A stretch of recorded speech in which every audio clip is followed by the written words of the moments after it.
Silakan. Saya ada dua pertanyaan. Yang pertama, ketika kita berdoa, doa ketika bacaan-bacaan sholat, apakah kita berdoa itu harus menggunakan bibir atau cukup di dalam hati saja? Yang pertama. Kemudian yang kedua, yang pertama dulu, karena tadi pesannya pertanyaan akan dijawab satu persatu. Janganlah engkau kesusu. Tahu kesusu enggak orang Sunda? Tahu ya? Iya, janganlah engkau terburu-buru. Terburu-buru itu alias kesusu. Ya. Dalam berdoa atau doa-doa sholat, zikir-zikir sholat itu harus dibaca. Bacaan itu terwujud dalam menggerakkan bibirmu. Jadi jangan diam selalu, digerakkan dalam bibir, didengar oleh kita sendiri. Itu maksud namanya qiraah sirriyah.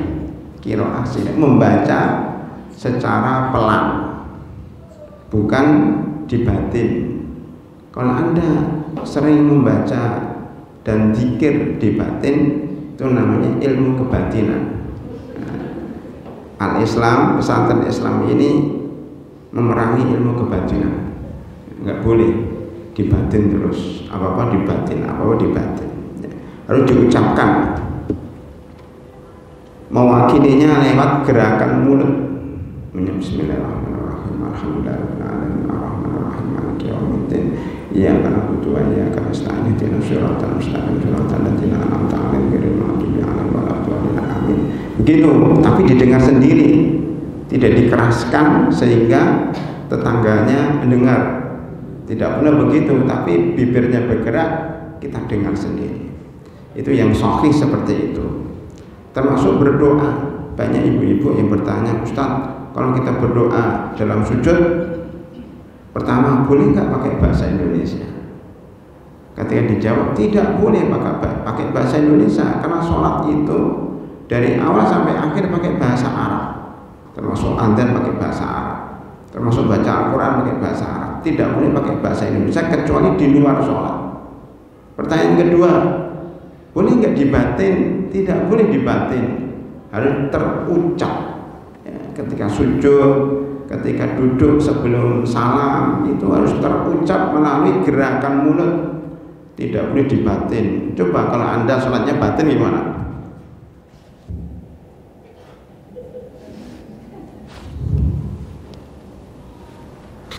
Coba gimana? Kalau di batin itu tidak ada kriterianya, kapan selesainya dan apa yang dibaca. Tiba-tiba Al-Fatihah, Amin, kapan dia bacanya? Cuma diingat kayak orang melamun begitu, kayak orang melamun bermimpi. Nah, itu tidak benar. Mungkin sebagian ulama, barangkali sebagian ulama mengatakan itu tidak sah karena tidak membaca. Namanya membaca itu diucapkan. Qiraah sirriyah wa qiraah jahriyah. Nomor satu.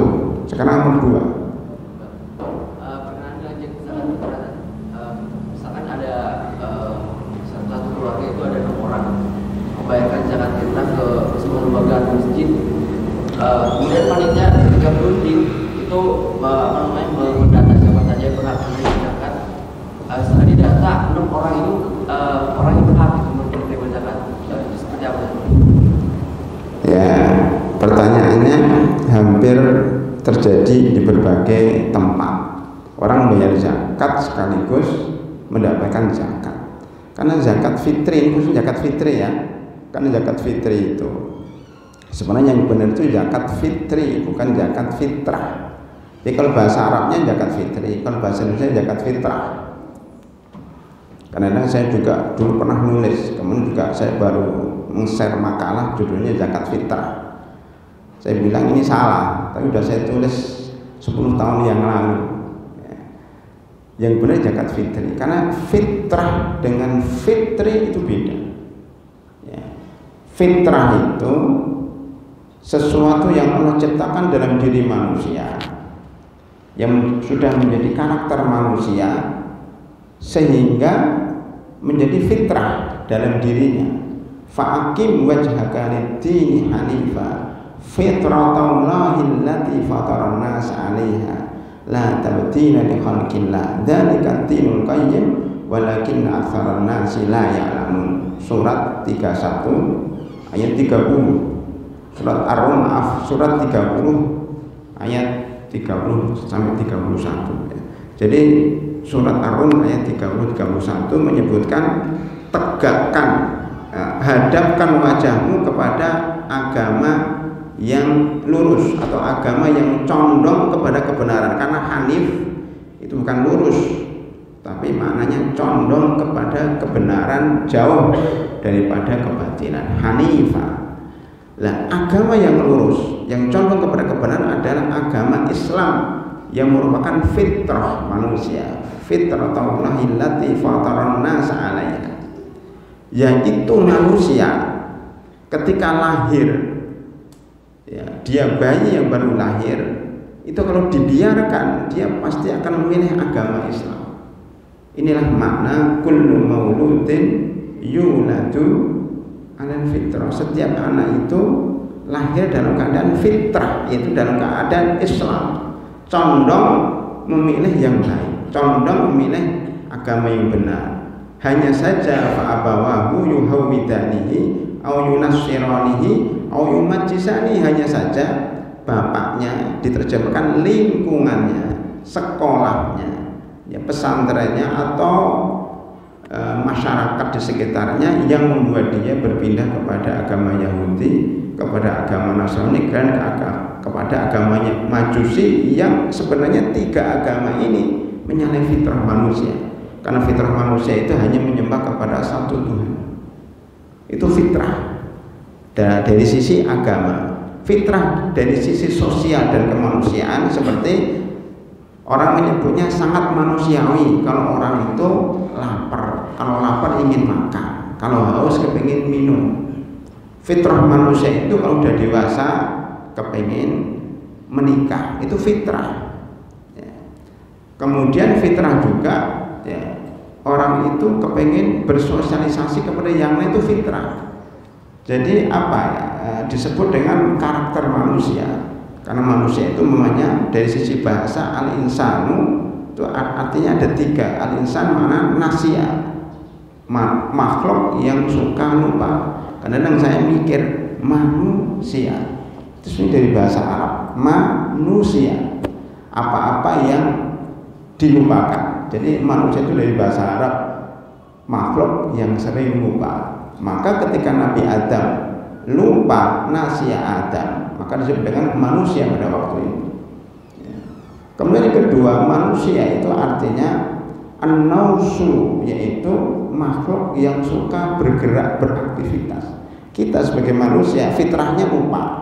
Kedua, kita sebagai manusia pasti nggak betah kalau cuma duduk satu tempat. Dia akan bergerak ke satu tempat ke tempat yang lain, beraktivitas. Maka kalau kita sebagai manusia yang wajar, pasti akan suka berpindah dari satu tempat ke tempat yang lain, dari satu suasana ke suasana yang lain. Ya, latar kabuna tobakon antobak, itu diartikan kalian akan meniti satu tingkatan ke tingkatan yang lain, satu keadaan kepada keadaan yang lain.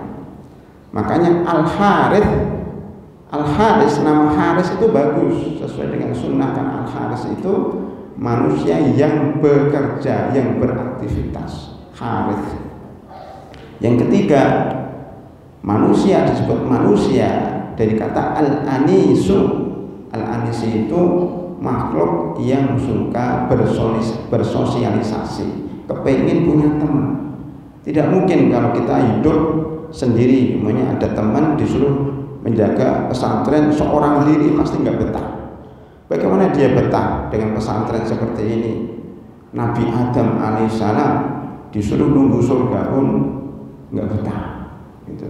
Disuruh nunggu surga, bukan nggak betah karena fasilitasnya kurang, fasilitasnya lengkap banget, cuma satu aja, dia ada yang kurang. Makanya beliau kemana-mana, ya, makan apa saja, tapi nggak bisa ceritakan kepada yang lainnya. tertidur karena nggak punya teman, tertidur. Setelah tidur, sebagai disebutkan oleh para ahli tafsir, diambil itu tulang rusuk Nabi Adam. Dari tulang rusuk itulah kemudian diciptakan Siti Hawa. Ketika Siti Hawa ada di sampingnya dan dia bangun tidur, langsung betah. Kenapa? Fitrah manusia menyukai lawan jenis, kemudian menikahkan Nabi Adam dengan Siti Hawa. Makanya menikah itu adalah sakinah. Wa min ayati an khalaqalakum min anfusikum azwajan, menciptakan Siti Hawa dari diri Nabi Adam. Ya ayyuhan nasu taqu rabbakumul ladzi khalaqakum min nafsin wahidah, yaitu Adam, wa khalaqa minha zaujaha, maksudnya Siti Hawa. Wal ladzi khalaqakum min turabin summa wal ladzi khalaqakum min turabin summa ja'ala minha zaujaha. Jadi banyak ayat-ayat yang menunjukkan bahwa laki-laki fitrahnya harus ada temannya perempuan, yaitu menikah. Litaskunu ilaiha, kalau sudah menikah, kalau sudah ketemu dia akan tenang. Itu fitrah. Jadi fitrah dari tiga sisi, dia penumpang, dia suka bergerak, dan dia suka berteman. Ya, manusia itu makhluk sosial, itu fitrah. Nah, ini saya menerangkan fitrah dulu sebelum jawab pertanyaan Anda. Ya, itu fitrah. Makanya zakat fitrah tidak pas kalau disebut zakat fitrah dari sisi bahasa Arab. Ya. Saya husnudzon itu sudah menjadi bahasa Indonesia. Nah, gitu aja, zakat fitrah. Makanya kalau orang terjemahkan Idul Fitri menjadi Idul Fitrah, salah. Kemudian ada yang menafsirkan, bahkan di majelis ulama sendiri kemarin saya rekaman itu mendengar salah seorang pimpinan majelis ulama ditanya tentang makna Idul Fitri. Beliau mengatakan kembali kepada fitrah dan batin saya, salah kaprah. Cuma ini kan orang sepuh, jadi nggak enak kalau ditegur ya. Tapi dalam batin saya, dalam diri saya mengatakan ini nggak benar secara bahasa. Kembali kepada fitrah itu nggak benar. Idul Fitri maksudnya kembali makan. Jadi sumu li ru'yatihi wa aftiru li ru'yatihi. Berpuasalah ketika melihat bulan dan berbukalah ketika melihat bulan Syawal. Aftiru itu berbuka. Jadi Idul Fitri artinya kembali kepada makan, atau diartikan hari raya makan, sehingga haram hukumnya kita puasa. Hari Kamis walaupun disunahkan puasa sunnah, tapi haram besok hari Kamis karena kemungkinan besar hari rayanya hari Kamis. Jadi Idul Fitri berarti kembali ke makan, bukan kembali kepada fitrah. Walaupun secara tidak langsung bisa dihubungkan ke sana. Oh, kita akan kembali kepada fitrah. Iya benar, tapi nggak langsung. Artinya kalau kita berpuasa selama 30 hari, kemudian membaca Al-Quran, kemudian berdoa, sholat tahajud, berzikir, dan dosa-dosa kita diampuni oleh Allah Subhanahu wa Ta'ala, maka kita seakan-akan seperti bayi yang baru lahir, kembali kepada fitrah, yaitu dipaksa-paksakan penafsirannya. Ya sudahlah, nggak apa-apa, sudah menjadi salah kaprah di negara kita Indonesia ya. Tapi yang benar zakat fitri, Idul Fitri dinisbahkan kepada makan. Boleh Anda menyebut zakat fitrah karena sebagai orang Indonesia, di dalam bahasa Arabnya bukan zakat fitrah tapi zakat fitri, yaitu zakat karena kita berbuka, zakat karena kita berbuka ya, karena kita sudah Idul Fitri. Makanya zakat itu wajibnya nanti malam Kamis. Sekarang belum wajib, sekarang belum wajib, tetapi boleh membayarkan sebelum datangnya kewajiban itu 2 atau 3 hari sebelumnya menurut mayoritas ulama.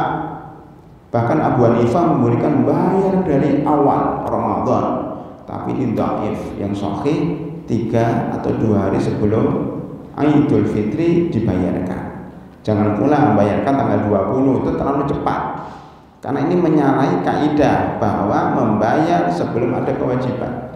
Oleh karena ada toleran 2-3 hari untuk maslahat. Karena kalau dibayarkan malam Idul Fitri pasti susah itu, panitianya, ngaturnya, distribusinya dan seterusnya sangat susah. Zaman dulu tidak apa-apa, zaman sekarang susah. Karena semakin kompleks kehidupan, itu menunjukkan ajaran Islam itu sangat fleksibel, jangan terlalu kaku di dalam memahami fikih. Dengan demikian zakat mal pun boleh dimajukan sebelum datangnya haul, dengan syarat sudah sampai nisab atau diprediksi kalau 1 tahun sudah nisab ya, walaupun di dalam perinciannya para ulama berbeda pendapat ya, apakah ini boleh secara mutlak atau ada batasannya. Berbeda kalau kita membayarnya setelahnya sudah kewajiban kemudian kita bayar sedikit demi sedikit nggak boleh, tapi kalau sebelumnya malah boleh. Itu berbeda dengan fidyah. Fidyah terbalik. Fidyah itu tidak boleh dibayar sebelum kita puasa, tidak boleh dibayar. Namanya kita ada seorang bapak-bapak yang sudah tua sakit, anaknya mengatakan boleh enggak, bertanya boleh enggak saya membayarkan bapak saya yang sudah tua, membayarkan fidyah di awal Ramadan selama 1 bulan penuh. Jawabannya enggak boleh, karena kewajibannya belum datang. Justru sebaliknya, kalau kita ingin bayar fidyah setelah Ramadan selesai, dibayarkan fidyah selama 1 bulan. Anas bin Malik umpamanya, beliau terus salah satu sahabat yang terakhir meninggal dunianya ya, umurnya sekitar 109 tahun, karena doa Nabi Muhammad SAW didoakan ya agar umurnya panjang dan anaknya banyak. Anaknya sampai sekian puluh, ya mungkin 70 atau berapa anaknya, saya lupa. Anaknya banyak, umurnya panjang. Itu Anas bin Malik. Itu karena keberkahan dari Nabi Muhammad SAW, karena beliau itu umur 10 tahun sudah menjadi khadim ya Rasulullah SAW, diwakafkan oleh ibunya Ummu Sulaim kepada Rasulullah SAW. Ya Rasulullah, anakku ini masih kecil ya, sekitar 10 tahun, saya wakafkan untukmu ya Rasulullah SAW untuk khidmat apapun juga kepada Rasulullah. Nah, karena keberkahan kedekatan dengan Nabi Muhammad SAW itulah beliau didoakan panjang umur dan anaknya banyak.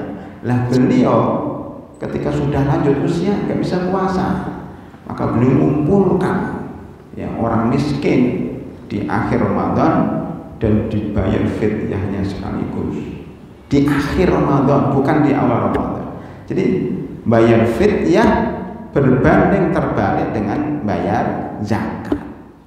Yang mana zakat boleh dibayar sebelumnya, tidak boleh diundur sesudahnya. Kalau fidyah tidak boleh dibayar sebelumnya, tetapi harus dibayar sesudah kewajiban. Itu untuk tambahan. Adapun zakat fitri diwajibkan kepada setiap umat Islam. Dari hadis Abdullah bin Umar radhiyallahu anhu, farada Rasulullah sallallahu alaihi wasallam zakat al-fitri sa'an min tamrin wa sa'an min sya'ir ya, alal dzakari wal untha was-saghiri wal kabir dan seterusnya, alal hurri wal abdi. Jadi zakat fitri itu diwajibkan kepada budak. Budak itu kan miskin, tapi diwajibkan juga kepada yang merdeka, kepada anak kecil. Anak kecil kan nggak punya uang, bayi baru lahir kan nggak punya uang, wajib bayar zakat fitri juga. Kecuali bayi dalam kandungan, itu belum dikatakan dia manusia, belum dikatakan orang hidup, maka nggak wajib. Kemudian kepada perempuan, ya, kepada laki-laki, kepada perempuan, kepada anak kecil, kepada orang besar. Berarti orang miskin pun wajib bayar fitri ketika dia mempunyai kelebihan makanan pada hari raya Idul Fitri. Tidak dikatakan miskin waktu itu. Itu maksudnya miskin menurut kriteria kita. Tapi kalau menurut kriteria syariat, ketika dia punya kelebihan makanan hari itu, dia wajib bayar. Oleh karena itu kita dapatkan dia bayar zakat, dapat zakat juga. Dan itu kenapa? Karena kriteria miskin yang disebut dalam syariat berbeda dengan kriteria miskin yang kita ya sematkan pada hari ini. Jadi boleh itu, karena di lingkungan itu tidak ada yang miskin kecuali yang ini 6 orang yang dibayarkan tadi, kemudian dicatat oleh panitia, kok nggak ada yang miskin, balik lagi ke dia. Dan itu nggak ada masalah, karena dia miskin menurut. Karena zakat itu sunnahnya diberikan kepada lingkungan setempat. Tukhadu min aghniyaihim wa turaddu ila fuqaraihim. Maksudnya diambil dari orang kaya setempat dan disalurkan kepada orang miskin. Asal zakat begitu. Jadi tidak ada transferan. Oh, saya transfer ke daerah, itu nggak ada. Aslinya nggak ada. Melihat orang Bekasi mahasiswa sudah kaya, ya sudah dapat THR semuanya, bapak-bapak ini mobilnya banyak, punya motor, udahlah nggak usah diberi zakat, kita kirim zakat ke orang-orang pedalaman, ke orang-orang kampung yang memang jarang makan nasi, yang memang kadang nggak makan lauk, nggak makan daging kecuali setahun sekali. Maka dari situ dibolehkan, bukan diwajibkan, dibolehkan memberikan zakat keluar kota, mentransfer uang ke daerah kepada kerabat kalau memang dirasa sekitarnya sudah terpenuhi. Ini juga berlaku pada daging kurban. Maka dibagi tugas, sebagian berkorban di sini, sebagian bayar zakat fitri di sini, didistribusikan di daerah sini, ada sebagian yang disalurkan ke tempat-tempat terpencil dan ke kerabat. Kerabatnya juga ada dalilnya, wa ati dzal qurba haqqahu wal miskin. Justru bayar zakat kepada kerabat lebih afdal dibanding membayarnya kepada orang miskin, karena kerabat ini tanggung jawab ya orang kaya yang merupakan saudaranya. Jadi apa tadi jawabannya? Dibolehkan jika memang tidak ada yang lebih miskin daripada salah satu dari 6 orang, kecuali sana ada orang miskin lainnya baru nggak boleh.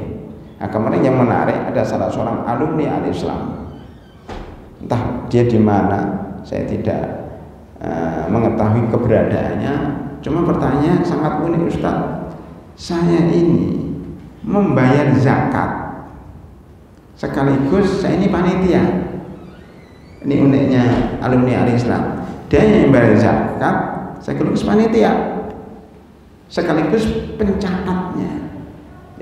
Jadi saya mau zakat, saya mau bayar zakat, dia bawa ke kursi panitia, tulis fulan dari Al-Islam, fulan alumni Al-Islam tahun sekian. Habis itu lihat nggak ada yang miskin kecuali dia, diambil lagi. Itu baru saya temui. Ini alumni Al-Islam. Ya. Jadi membayar zakat kepada panitia yang dia sendiri panitianya, dia sendiri penulisnya, dia sendiri yang mendapatkan zakat dianya itu. Jadi seakan-akan cuma naruh balik dicatat. Jawaban saya, wahai mahasiswa, ya, saya sebut namanya, kalau bisa Anda bayar zakat, ya, dicatat sendiri nggak apa-apa. Tapi kalau bisa berikan kepada orang lain, usahakan. Walaupun sama-sama miskin, berikan kepada orang lain. Tidak etis dan tidak layak kita memberikan zakat, kita ambil sendiri, walaupun kita orang miskin. Tetapi kalau kita dapat dari panitia lain, itu lain cerita. Saya bayar zakat, kemudian di rumah lagi duduk-duduk, itu Ustaz dapat zakat, ya ambil saja, karena ustadznya itu miskin, ya sudah ambil saja. Tapi bukan menzakati kepada dirinya sendiri. Itu ya, itu walaupun dia miskin. Saya juga Kadang-kadang mikir memang ada begitu. Apa dia hidup di gunung, di hutan, memang nggak ada orang miskin lainnya, tidak ada panitia yang lainnya. Pertanyaan muncul itu, memang hidup di mana dia? Sampai nggak ada panitia kecuali dia. Memang nggak ada panitia? Iya, panitia cuma saya aja. Coba, memang ada panitia satu orang, ketuanya siapa, anggotanya siapa, sekretarisnya siapa? Dia ketua, dia sekretaris, dia bendahara, dia panitia distribusi zakat, dan dia mustahik juga. Gimana? Nggak masuk akal. Itu ya, saudara Tilal, jawabannya dibolehkan manakala tidak ada orang miskin lainnya. Barakallahu fikum. Tadi ada yang lain, tidak rasa? Ustaz Khalid, silakan. Zakat mal tadi kan disampaikan kalau setelahnya nggak boleh dicicil, kalau sebelumnya boleh. Nah sekarang pertanyaannya, kita sudah wajib zakat, kita ngambil uang, yang bagikan kita sendiri. Ternyata dalam satu hari nggak selesai. Itulah zakat akan dicicil tuh, kita bagi-bagi buat itu gimana? Oh, maksud daripada nggak boleh dicicil itu, uangnya sudah dapat, kita bagi-bagi, bilang bulan depan aja lah. Gitu. Ada kemudian dia mengatakan tahun depan aja lah. Jadi uang itu yang sudah kita ambil sehari ini diberi, ya, bulan depan lagi diberi, bulan depan lagi. Jadi dicicil sampai setahun. Kayak orang kredit mobil atau kredit motor, bayarnya kan 2 tahun. Itu namanya cicil yang dimaksud. Bukan cicil karena belum mendapatkan mustahik, itu dianggap nggak ada cicil karena dia bagi-bagi belum selesai, ya. Udah besok lagi bagi-bagi belum selesai, istirahat dulu, besok bagi-bagi lagi belum selesai. Saking banyaknya uang yang mau dia zakatin, jadi nggak selesai. Begitu para hadirin. Jadi itu dibolehkan, hatta sampai seminggu pun boleh, karena tidak ada unsur kesengajaan mengundurkan zakat. Ini soal teknis pembagian saja, dan itu dibolehkan. Yang nggak boleh itu kalau sengaja diundur-undur sampai habis waktunya. Itu berarti mengundur kewajiban, seperti orang sholat. Wah nanti aja, itu ya nggak boleh. Kalau sholat lagi persiapan, lagi wudu, lagi ya gelar sajadah, gelar zikar, ya kemudian waktunya mundur, ya nggak apa-apa, karena memang sedang proses. Dibedakan ya antara mengundur dengan sengaja dengan mengundur karena proses. Ini dibolehkan, yang itu tidak dibolehkan. Wallahu a'lam bishawab. Ya, silakan yang belakang, Ustaz Hakimin ya. Ustaz, mengenai zakat fitrah, seperti kita ketahui zakat fitrah adalah makanan pokok yang kita makan, sesuai yang kita makan. Kemudian kalau kita berzakat melalui lembaga amil yang kita transfer yang akan dikirim ke luar daerah, sedangkan di daerah itu makanan pokoknya bukan yang kita makan, misalnya sagu, gandum, atau dan lain sebagainya. Itu hukumnya seperti apa kalau kita kirim ke luar? Ya, zakat zakat dengan makanan pokok atau dengan uang, para ulama berbeda pendapat. Itu yang pertama ya, harus kita yakini bahwa itu perbedaan pendapat. Kalau sudah ada perbedaan pendapat, sudahlah kita toleran dalam perbedaan pendapat dalam masalah cabang. Itu dulu yang pertama kali. Artinya apa? Pakai makanan pokok juga boleh, pakai uang juga boleh, karena ini madhab Abu Hanifah, madhab Umar bin Abdul Aziz, dan beberapa madhab yang lain tidak bisa disebut satu-satu ya. Itu disebutkan dalam buku-buku ulama zaman dahulu ya. Dan ini perbedaan pendapat yang tajam, termasuk ulama-ulama kontemporer itu juga banyak yang menyatakan kebolehan membayar zakat ya fitri dengan uang, karena kebutuhannya sudah berbeda. Bahkan ulama-ulama selevel atau kaliber internasional pun sudah memfatwakan Majelis Ulama Indonesia sendiri sudah menetapkan kebolehan membayar zakat dengan uang karena kebutuhan. Kita katakan bahwa beras itu adalah makanan pokok orang kampung. Adapun di kota besar seperti Jakarta, Jabodetabek, makanan pokoknya adalah uang. Coba tanya sama orang-orang, kamu ngambil beras atau ngambil uang? Pasti jawabannya ngambil uang.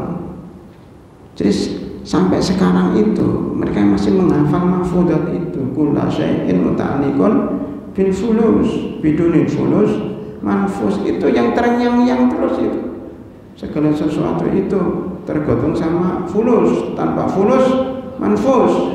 Makanya makanan pokok mereka uang. Kalau nggak ada uang ya sudah, mereka nangis-nangis, mereka minta-minta. Banyak orang yang kaya beras tapi nggak punya kompor, nggak punya gas, nggak bisa membayar kontrakan. Diapakan beras itu? Memang boleh bayar kontrakan dengan beras, boleh nggak? Ya boleh nggak? Ngomongnya di belakang itu kan kontrakan Al-Islam. Coba bayarlah itu dengan beras. Saya yakin ditolak. Ngapain bayar pakai beras? Nah, bayar pakai uang. Jadi bayar kontrakan pakai uang.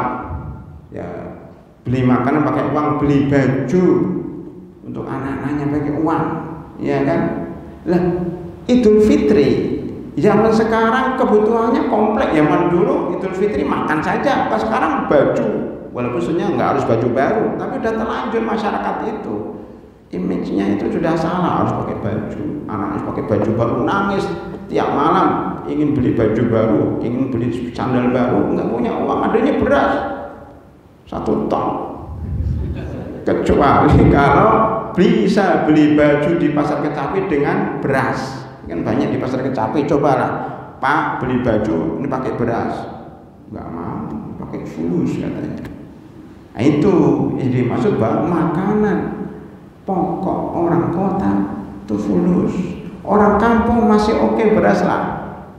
Yang begitu maksudnya bahwa boleh menggunakan zakat menggunakan uang, dengan bukti bahwa kita pun yang mengaku menggunakan beras ketika membayar ke masjid pakai uang. Loh, katanya beras, kenapa Anda bayar ke masjid pakai uang? Loh, nanti kan dibelikan oleh panitia pakai uang, itu nggak konsisten. Makanya mendingan peganglah pendapat boleh pakai uang daripada nanti Anda bayar zakat ke Al-Islam pakai beras, pakai uang. Coba panitia zakat di Al-Islam gimana? Boleh nggak membayar zakat pakai uang di sini? Pakai uang ke panitia, boleh nggak? Boleh kan? Boleh. Walaupun panitia nanti membelikan beras, tapi andanya bayar pakai uang. Kenapa nggak mau ribet, Ustaz? Nah, ngaku sendiri kan nggak mau ribet ya, karena harus bayar beli beras bawa ke Al-Islam. Nanti panitia juga bingung tahu mana berasnya, kepada siapa dibagikannya. Harus bentuk panitia lagi, bentuk pakai tas kresek, nimbang lagi, ribet lagi, waktunya habis karena besok mau lebaran, anak-anaknya belum dibelikan baju, belum akhirnya ribet. Apalagi orang-orang kaya, pengusaha-pengusaha itu nggak mau ribet, maunya transfer aja, Ustaz, mana rekeningnya panitia, cek. Sekarang itu uang pun bukan uang kertas, Pak Gimin, uang digital. Uang kertas sudah nggak dipakai lagi, lama-lama nggak dipakai. Kita masuk jalan tol, kita punya uang 10 juta kertas, bisa nggak buka portal? Nggak bisa. Ini pakai uang 1 juta nggak bisa, Pak. Harus pakai uang digital, digitalnya dalam kartu buka cering gitu. Transfernya pakai uang, enggak, pakai angka aja, tik cering. Nyampe nya di panitia, cering. Habis itu dibagikan ke orang fakir miskin. Saya kirim ke rekening masing-masing Anda. Cering masuk ke HP-nya orang miskin. Orang miskin itu sekarang punya HP loh, HP-nya Android lagi. Oh, tukang beca aja. Halo, ya kan? Tukang bakso itu, yang bakso sambil halo, WA, bakso, some WA. Itu punya rekening bank juga. Makanya transfer Zakat fitri kepada orang miskin pun bisa pakai uang digital. Zaman canggih sekarang pada rahimahullah, mau tidak mau kita hidup nggak jelas ini ya. Nggak jelas, ini tanda-tanda hari kiamat pada rahimahullah. Kata orang, diprediksi oleh para pakar, tanda hari kiamat, uang kertas lama-lama pakai uang digital. Ya, hidupnya udah. Sekarang aja mau beli sesuatu nggak usah. Cukup. Mau bukanya apa? Buka Grab, set. Cari toko terdekat, pilih makanan, seret, ya sambal pecel, dik, pijet seret, datang, ping, mana tinggal makan. Sekarang begitu, mahasiswa aja udah pada pinter itu. Jadi lagi makulah. Itulah zaman yang kita hidup sekarang. Mau tidak mau kita harus mengikuti perkembangan zaman. Islam soleh likulli zamanin wa makan. Islam itu fleksibel, bisa mengikuti perkembangan zaman. Kalau kita masih seperti yang lalu, kita ditinggal oleh masyarakat. Makanya pertanyaannya, boleh nggak mentransfer zakat ke daerah? Boleh. Yang kedua, lah kan dibelikan makanan pokok bukan seperti makanan pokok kita. Iyalah, karena pokok kita di Jakarta, mereka di pedalaman. Makanya sunnahnya tadi apa? Memberikan makanan di lingkungan kita. Tapi jika di lingkungan kita sudah cukup, dibolehkan. Apalagi kalau kerabat kita di pedalaman sono, makanya sagu, maka kita kirim sesuai dengan kebutuhan masyarakat setempat. Makanan merokok sagu diberi beras. Kayak ini orang yang kaku banget, ya. Enggak, zakat fitri itu harus seperti zaman Rasulullah Shallallahu Alaihi Wasallam. Apa itu kurma? Makanya diberi kurma 3 kilo, 4 kilo itu apa? Bagaimana aja saya dapat kurma banyak banget itu, dan saya ditaruhin kurma itu banyak banget, tapi saya tolak. Kenapa? Kebanyakan kurma. Kalau ada ustaz atau mahasiswa ikut saya diberi kurma 2 dus, bawa, enggak mau ustaz, sudah banyak di rumah. Ya kurma untuk apa? Lebih-lebih itu di Islam, nggak ada yang makan. Karena apa? Makanan kita bukan kurma. Walaupun pada zaman Rasulullah kurma, ini namanya memahami Islam saklek. Saklek itu apa adanya. Madhab dhahiriyah, madhab dhahiriyah itu banyak yang dipakai. Madhab kelima tapi nggak diakui. Makanya madhab 4 mengatakan atau madhab 3 mengatakan, oh itu maksudnya makanan pokok. Kalau Abu Hanifah, oh maksudnya kebutuhan sesuai dengan waktu dan tempat. Begitu. Jadi kalau kita transfer ke daerah, kemudian diberikan sagu, diberikan tiwul, diberikan apa, gandum, ya nggak apa-apa. Karena ini kebutuhan dia gandum. Bahkan kalau kebutuhan dia baju, diberikan baju nggak apa-apa. Kan ada orang yang punya beras 1 kuintal atau 1 ton, ya, tetapi nggak punya baju. Sholat Id telanjang dada karena nggak punya baju. Orang seperti ini diberikan baju, bukan diberikan beras, karena di tempat dia itu belum beras. Petani-petani gimana? Dan ini bukan perkataan saya, perkataan para ulama zaman dahulu. Ini yang kita ambil.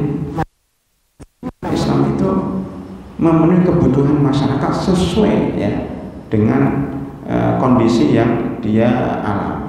Jadi boleh wakimin bahwa mentransfer ke daerah diberikan selain makanan yang tapi sama dengan yang kita makan. Kalau kita makan setiap harinya rojo lele, maka kita transfer 1 orang 50.000 lah. Walaupun mungkin 40 ya, kita 50.000 biar dibulatkan sekali. Saya kira itu. Allah alam semua. Silakan Pak Arif. Tadi Ustaz bilang bahwasanya sholat tidak boleh bahasa Indonesia. Sholat tidak boleh. Iya, nggak boleh pakai bahasa Indonesia. Pada zaman Nabi nggak ada bahasa Indonesia. Kita punya doa tertentu, begitu nggak bisa bahasa Arab seperti apa itu ucapannya. Sementara kan kata Rasulullah, sedekah dengan nama yang salah itu kalau sholat gitu kan. Begini ya, orang yang nggak tahu bahasa Arab ya harus belajar. Kita nggak tahu baca Al-Quran, apakah terus kemudian pakai bahasa Indonesia? Itu namanya Islam Nusantara. Ya. Islam Nusantara itu menurut sebagian orang kan ini Islam Nusantara ini kan pengertiannya banyak, tapi banyak orang menyelewengkan Islam Nusantara dengan maksud bahwa segala sesuatu harus seperti Nusantara. Sholatnya pakai bahasa Indonesia itu kan ada itu yang mulai mengajari ya Allah Maha Besar, segala puji bagi Allah Tuhan semesta alam yang Maha Pengasih, yang Maha Penyayang, banyak gitu kan, dan seterusnya. Salam sejahtera bagi kalian semuanya dan rahmat Allah bagi kalian. Salam sejahtera bagi kalian semuanya. Paham nggak paham? Harus pakai bahasa Arab. Paham nggak paham? Makanya dulu juga ada mu'alafah. Mu'alaf itu nggak bisa baca Al-Fatihah. Makanya Abu Hanifah namanya mengambil dari akhir surat Muzammil, faqra'u ma tayassara minal Qur'an, bacalah yang bisa. Kalau Al-Fatihah nggak bisa, yang bacalah zikir subhanallah walhamdulillah wala ilaha illallah Allah. 4 zikir yang sering disampaikan para ulama mengganti Al-Fatihah, mengganti ayat-ayat, mengganti zikir-zikir di mana mereka belum hafal. Maka boleh berzikir dengan 4 ini. Subhanallah walhamdulillah wala ilaha illallah wallahu akbar. Itu kalau nggak bisa Al-Fatihah. Minimal sholat itu diajari Al-Fatihah dulu. Paham nggak Pak? Ya, itu Pak, itu memang aturannya kayak gitu. Makanya dianjurkan dan diwajibkan orang Muslim yang tidak tahu bahasa Arab belajar bahasa Arab minimal terjemahannya. Ya, makanya sholat nggak boleh pakai bahasa Indonesia. Adzan nggak boleh bahasa Indonesia. Ada nggak sekarang adzan pakai bahasa Indonesia? Nggak ada, walaupun orang pedalaman, walaupun orang Papua pakai bahasa Arab. Itu untuk menjaga keutuhan Al-Quran, keutuhan bahasa Arab Pak. Lihatlah Taurat dan Injil itu kenapa diselewengkan? Karena menulis terjemahannya saja, tidak ditulis teks aslinya. Jadi hukum menerjemahkan Al-Quran itu nggak boleh. Nah itu ada Quran terjemah, itu bukan terjemahan tekstual, tapi terjemahan tafsiriyah, terjemahan yang sudah ditafsirkan oleh tim dan lajnah dari Kementerian Agama. Itu sudah ditafsirkan ini. Ada buka kurung, ada maksudnya, ada footnote-nya. Kalau terjemahan teks aslinya nggak boleh, apalagi terjemahan saja tanpa ayat. Ini juga masukan kepada para penulis-penulis buku. Ya. Kalau bisa jangan menulis ayat cuma terjemahannya saja. Ini berbahaya. Ayat Quran itu kalau ada yang tulis ayatnya, tulis terjemahannya, atau tulisnya ayat saja, nggak usah tulis terjemahannya, lebih baik. Maksudnya lebih baik daripada tulis terjemahannya tanpa teks. Walaupun yang baca orang awam, tampilkan teks Arabnya. Itu wajib Pak. Kalau Al-Quran wajib, kalau hadis sunnah. Maka mudah-mudahan dalam setiap buku saya hampir semuanya ada teks Al-Quran dan hadisnya. Kecuali yang sudah itu mungkin teks hadisnya ada yang kurang, tapi kalau Qurannya biasanya ada semuanya. Karena bahaya kalau nggak ada teks aslinya, terjemahannya bisa salah-salah. Masa itu buka umumnya terjemahan hadis ya. Kalau terjemahan Al-Quran kan udah banyak. Terjemahan hadis, dalam hadis carilah hadis.com. Ya itu kan. Itu kan lengkap banget itu. Hadis, kutub-kutub ada semuanya. Ketika dibaca satu-satu terjemahannya ternyata banyak yang salah. Itu yang terjemahkan ustaz-ustaz yang ahli bahasa Arab, tapi giliran terjemahkan salah kaprah. Saya banyak menemukan salah kaprah. Itu ada teksnya. Gimana nggak ada teksnya? Habis itu Pak. Kok tahu salah? Karena teks dengan terjemahnya kita apa? Kita cocokkan, wah salah ini. Penerjemahnya ini salah paham terhadap teks dari hadis. Nah itu kan bahaya Pak. Oleh karena itu tidak boleh sholat pakai bahasa Indonesia walaupun dia nggak paham, walaupun nggak paham. Karena itu namanya ibadah mahdhah. Ibadah mahdhah itu ibadah yang tidak bisa diakal-akal. Kecuali kalau muamalat, makanya akad nikah itu boleh pakai bahasa Indonesia karena ibadah muamalat, bukan ibadah mahdhah. Walaupun Imam Syafi'i tetap bersikukuh akad nikahnya pakai bahasa Arab. Gitu. Iya, masuk salah. Itu masih sholat. Makanya bapak-bapak ibu bahasa Indonesia karena kepengen mengungkapkan seluruh keinginannya itu habis sholat. Di luar sholat doa lagi. Cuma anjuran saya nggak usah doa itu panjang-panjang, capek.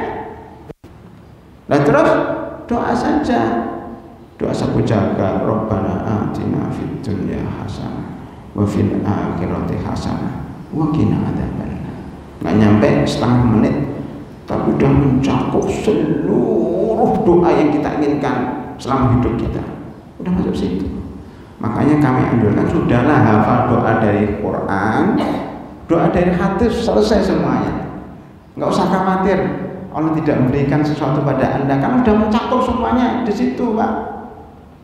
Ya, ini orang awam itu kadang-kadang emosional dalam beribadah. Ini istilah yang saya suka banget. Jangan kita itu beribadah dengan emosional semangat, tapi kurang ilmu. Kepengen ini, doa bahasa Indonesia boleh, tapi lebih bagusnya pakai doa dalam Al-Quran dan Sunnah. Enggak paham Ustaz, cari yang pendek-pendek. Masa Rabbana atina fid dunya hasanah wa fil akhirati hasanah wa qina adzabannar, enggak paham? Saya kira paham lah. Ya, Rabbana la tuzigh qulubana ba'da idh hadaitana wa hab lana min ladunka rahmah innaka antal wahhab. Masa enggak paham? Ya, ada terjemahannya. Rabbana atina min ladunka rahmah wa hayyi' lana min amrina rasada. Rabbana hab lana min azwajina wa dzurriyyatina qurrata a'yun waj'alna lil muttaqina imama. Kemarin dibaca imam. Rabbi auzi'ni an ashkura ni'mataka allati an'amta 'alayya wa 'ala walidayya a'mala shalihan tardahu wa aslih li fi dzurriyyati inni tubtu ilaika wa inni minal muslimin. Doa Nabi Ibrahim dibaca Ustaz Khalid tadi, doa apa kemarin, doa yang dibaca oleh imam kemarin, doanya Nabi Sulaiman. Jadi 2 hari ini subuh ini isinya doa-doa. Itu nyindir sama jamaah bapak dan ibu. Oh, kalau doa itu pakai doa dari Al-Quran. Itu kata saya, kata imam yang kemarin suruh doa Nabi Sulaiman, kata imam sekarang suruh doa Nabi Nuh dan doanya Nabi Ibrahim. Kan Nabi Nuh doanya apa tadi? Wa illa taghfirli wa tarhamni akum minal khasirin. Kan bikin sama dengan doanya Nabi Adam. Jadi doa Nabi Nuh dan doa Nabi Adam sama. Wa innam taghfir lana wa tarhamna lanakunanna minal khasirin. Masya Allah, sama. Doa Nabi Ibrahim juga gitu. Rabbij'al hadzal balada amina wajnubni wa baniya na'budal asnam. Itu aja diulang-ulang. Rabbij'alni muqimas sholati wa min dzurriyyati rabbana wa taqabbal du'a. Udahlah, hafal doa Al-Quran dan Sunnah. Kalau enggak punya, nanti kita beri 3 seri buku itu. Apa 3 seri buku pada Diraqim Maqwala? Mengetuk pintu langit, seri pertama doa dari hadis. Membuka pintu langit, seri kedua doa dari hadis. Menembus pintu langit, seri doa dari Al-Quran. Nanti saya berikan kepada itu Pak. Pak Arif ini datanya dari jauh, dari Jati Sari ya. Masya Allah. Silakan Pak. Kita punya keinginan sesuatu atau hajat, apa yang kita harus langkah pertama yang kita harus lakukan? Kalau setahu saya kan berdoa. Yang kedua itu kalau apa boleh kalau kita berinfak banyak biar kita terlaksana. Kan kita kalau berinfak nggak boleh mengambil dunia. Jadi saya ada pemikiran seperti itu. Boleh Pak. Dalilnya apa? Firman Allah Subhanahu wa Ta'ala. Jadi yang belum dengar pertanyaannya, boleh nggak kalau kita punya hajat kemudian kita berinfak di jalan Allah Subhanahu wa Ta'ala supaya hajat kita di Subhanahu wa ta'ala. Salah satu dalilnya adalah firman Allah dalam surah Al-Maidah ayat 35 kalau nggak salah ya, ayatnya tolong dikoreksi. Ya ayyuhalladzina amanu taqullaha wa ilaihil wasilah. Wahai orang-orang beriman, bertakwalah kepada Allah dan cari wasilah menuju Allah Subhanahu wa ta'ala. Jadi untuk bertakwa itu pakai sarana. Sarana bisa berupa infak, bisa berupa sholat, bisa berupa silaturahim, bisa berupa sholat hajat, bisa berupa sholat duha, bisa berupa tolabul ilm, man salaka tariqan yaltamisu fihi man sahhalallahu lahu tariqan ilal jannah. Ya, ketaatan itu bisa rezeki, maksiatan itu bisa mengurangi rezeki. Itu kan ada hadis-hadis semacam itu. Jadi kalau kita ingin taat kepada Allah, sarananya adalah ketaatan juga. Mana dalil yang lain? Dalil yang lain adalah kisah 3 orang yang terjebak dalam gua. Bukankah 3 orang ini punya hajat kepada Allah Subhanahu wa ta'ala? Ya Allah, tolonglah kami dari terjebak dalam gua. Karena masuk gua, hujan deras, batunya jatuh pas menutupin pintu gua. Dia nggak bisa keluar dari gua itu selamanya. Nggak ada HP waktu itu, jadi mau WA sama temennya nggak ada. Seandainya ada pun nggak ada sinyal. Oh, di gunung kok sinyalnya lemah, nggak bisa, atau pulsanya habis. Jadi HP ini bukan segala sesuatu. Pulsanya habis, nggak ada sinyal, baterainya lowbat. Nah, gimana itu? Pakai apa? Hanya amal soleh ia bisa menyelamatkan dari segala mara bahaya. Maka 3 orang ini kemudian berdoa kepada Allah, berdoa supaya doa saja boleh dipakai supaya kita selamat. Itu doa. Sejenisnya berarti sholat, berarti infak, berarti belajar, menuntut ilmu. Ini semuanya sarana agar hidup kita bahagia, ya, termasuk dijauhkan dari segala mara bahaya. Yang satu secara singkat saya nggak akan cerita panjang. Yang satu karena birrul walidain. Jadi birrul walidain itu sarana taat kepada Allah, wa batahu ilaihil wasilah. Birrul walidain bisa melancarkan rezeki. Kalau nggak percaya, coba bapak-bapak, ibu-ibu yang punya masalah, apakah bisnisnya macet, apakah anaknya sakit, atau kesulitan dalam belajar, untuk mahasiswa susah belajar, susah menghafal, coba ditingkatkan birrul walidainnya. Insya Allah Anda akan melihat keajaiban yang luar biasa. Orang-orang kaya, pengusaha-pengusaha kaya raya, salah satunya mereka infak membayar menyediakan 3.000 nasi pok tiap hari selama setahun. Bayangkan dalam kompleknya aja, belum tempat lain. Mungkin seharinya bisa habis 50 jutaan lebih sehari. Tapi dia nggak pernah miskin. Karena bisa kaya, kata dia, saya selalu menjaga birrul walidaini. Jadi birrul walidaini dahsyat banget nih. Bisa membuat orang kaya, bisa membuat orang mudah segala urusannya. Dicoba kalau nggak percaya. Saya nggak nibul pada hadirin, sudah ada fakta semua. Sekali-kali nanti saya tulis tuh fakta-fakta bahwa kehebatan birrul walidain.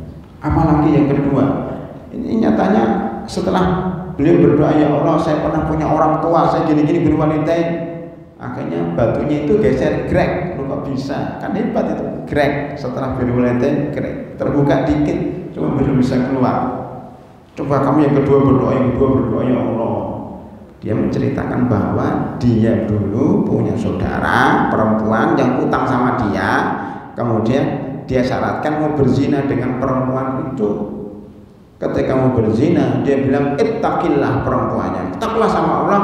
Dia kaget karena mendengar kata Allah, wa idza dzukirallahu wajilat qulubuhum. Ya ini mau berzina, tidak ada yang melihat dia, tidak ada yang menghalangi dia, hanya kalimat ittaqillah, takutlah sama Allah. Langsung merinding bulu kuduk dia tinggalkan perempuan itu. Dan dia relakan utangnya nggak usah dibayar. Ingat, jalan menuju surga yang paling terakhir memudahkan. Ketika diutangi orang sudah nggak apa-apa. Ini masuk surga dan batunya geser, karena infak atau karena dia meninggalkan maksiat karena Allah. Yang ketiga, kamu berdoa apa saja yang kamu ingat. Dia punya pegawai kayak kemarin, gajinya belum sempat diambil, dia investasikan menjadi ribuan kambing. Kemudian berapa tahun kemudian pegawainya datang ngambil ribuan kambing, tidak disisakan satupun kepada yang mengelola. Dan saya ikhlas, dianggap ini infak, udah ambil saja semua harta kamu. Ikhlas karena Allah, terbuka batu itu tiga-tiganya bisa sah. Itu bukti bahwa amal soleh bisa menyelamatkan kita dari segala bahaya dan bisa memudahkan segala urusan, termasuk infak. Bahkan infak, saya tuh hampir nulis buku tapi belum terselesaikan, baru judul ya, tentang dahsyatnya infak ya. Kalau kekuatan istighfar sudah ya, kekuatan infak itu belum. Saya kepingin mengumpulkan data-data saja. Hebatnya infak. Kalau kita infak itu bisa nolak bala. Salah satunya ada dua akhwat dari Bandung, dari tempatnya Dilalul Quran ini, Dilalul Islam, mau ke Jakarta, mau ke Al-Islam. Akhwat sebelum naik bis, mungkin kan ada pencegatan di mana-mana, kan nggak boleh mudik. Dia infak. Yang lain nggak infak, dia sendiri yang dua kuat infak karena mungkin sering mendengar kajian subuh di Al-Islam. Naik bis, apa yang terjadi? Bisnya guling, belum karena sopirnya ugal-ugal terguling. Hampir seluruh penumpangnya ada yang mati, ada yang luka berat, ada yang memar, ada yang keseleo. Akhwatnya selamat, nggak terluka sedikit. Berjalan begitu seperti tidak terjadi apa-apa. Terbukti bahwa infak bisa menyelamatkan dari segala bahaya, menolak bahaya. Dulu pernah saya ceritakan TV, saya masih ingat di Mesir ada namanya televisi Islam ya, channel Islam begitu, nggak saya sebut namanya. Salah satu iklannya adalah anak muda necis gitu, sisirannya oke, pakai jas, naik mobil balap itu. Sebelum dia naik mobil itu dia infak dulu, saat infak kepada fakir miskin, infak ke trauma masjid. Habis itu dia naik mobil ngepot kayak itu, kayak lakang mau nabrak mobil kontainer, wah, nggak jadi. Manfaat infak, menolak bala, mau tabrakan nggak jadi, karena infak fisabilillah itu.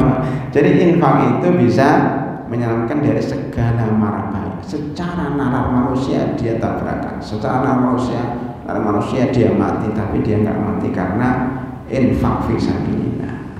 Boleh. Jadi infak itu mudahkan segala urusan. Para ulama dulu juga begitu. Ya, jadi kalau ada sesuatu infak, ada sesuatu sholat hajat sendiri, itu menunjukkan hajat itu boleh dicapai dengan sholat. Maksudnya wasilahnya sholat dulu. Ada nanti doa sholat hajat. Ya, kapan-kapan kita bahas kalau memang nanti sudah waktunya, bukunya sudah ada. Saya kira itu jawabannya ya. Jadi bisa Pak. Tapi begini ya, niat pertama adalah bahwa ini perintah Allah Subhanahu wa taala. dan saya infak karena Allah. Saya punya hajat, nggak punya hajat, saya infakkan. Tetapi sambil infak kita mohon kepada Allah agar dimudahkan segala urusan, itu boleh. Cuma tujuan utamanya bukan dunia, tujuannya akhir. Makanya berlebihan pun nggak boleh. Banyak saya kepengen punya uang 700 juta, maka saya infak 1 juta supaya dapat 700 juta, itu berlebihan. Dan saya anggap nggak etis sama Allah SWT karena mendikte. Ya sudah, infak aja. Mau dapat berapa puluh juta ya terserah. Makanya beredar kan dulu ada namanya ustadz yang sering tausiah dengan sedekah infak, itu kadang berlebihan. Kalau kamu kaya infakkan gini, nanti kamu akan beli. Akhirnya ibu-ibu, bapak-bapak itu orientasinya dunia melulu. Itu juga nggak benar. Yang benar adalah orientasinya akhirat. Jika dapat dunia, alhamdulillah. Jika nggak dapat dunia, insya Allah sudah dapat pahala. Karena begini Pak, kalau kita berdoa kepada Allah, tidak mesti Allah itu menjawabnya dengan sesuatu yang kita minta. Kadang diberi dari sisi lain. Makanya kita minta uang 200 juta, ya.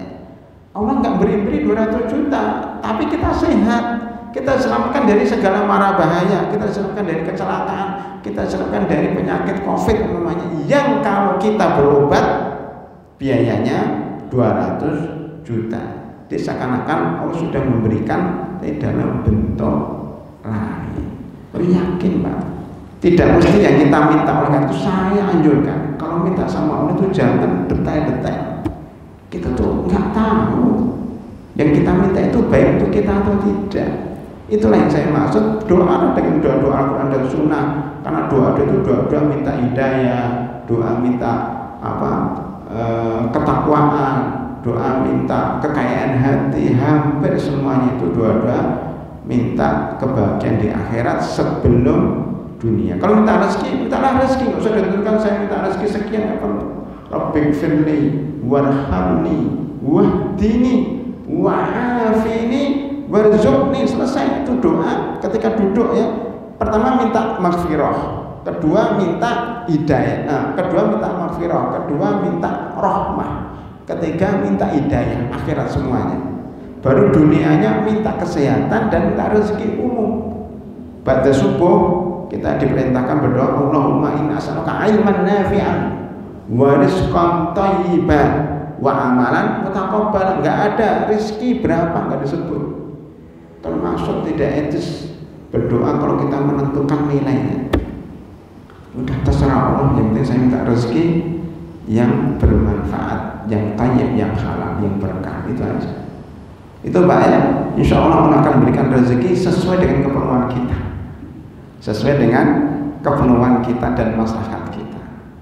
Makanya doanya Nabi Muhammad SAW itu nggak jauh-jauh, Allahumma ja'al rizqa ali Muhammadin quta. Ya Allah, berikan rezekinya untuk keluarga Muhammad. Kut itu yang cukup, sesuatu yang cukup, makanan pokok. Karena rezeki berlebihan bingung juga gunakan. Masa sih Ustaz? Iya, saya banyak menemukan orang kelebihan harta bingung banyak di Indonesia, di kampung sawah mungkin. Uangnya untuk apa ya bingung.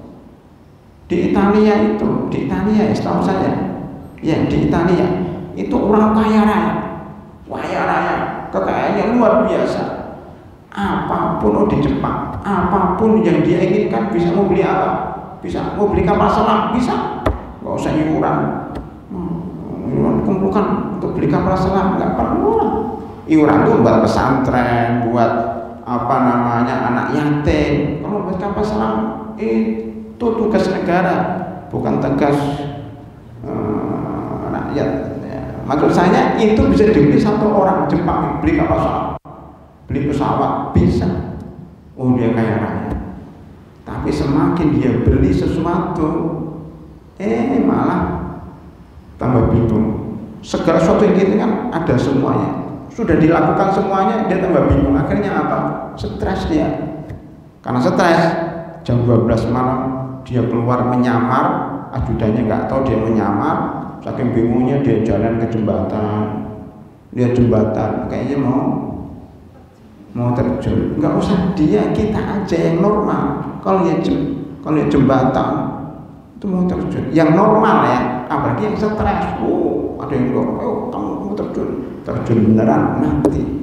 Malam itu juga kan kelebihan harta, maka kelebihan harta itu nggak enak pada dia.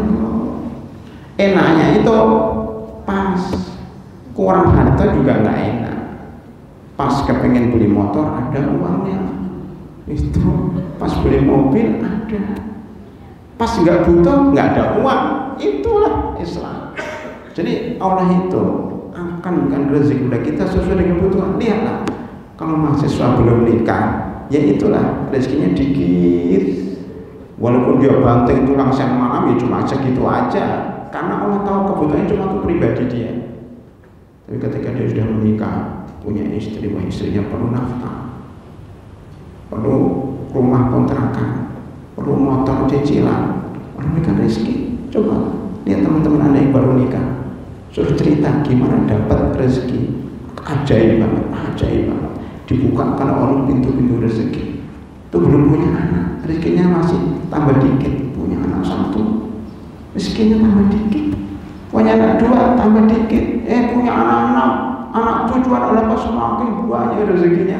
Kan itu rezeki anaknya, bukan rezekinya Anda. Makanya wala taqtulu awladakum khasyata imlakin nahnu narzuquhum wa iyyakum. Surat Al-Isra 31.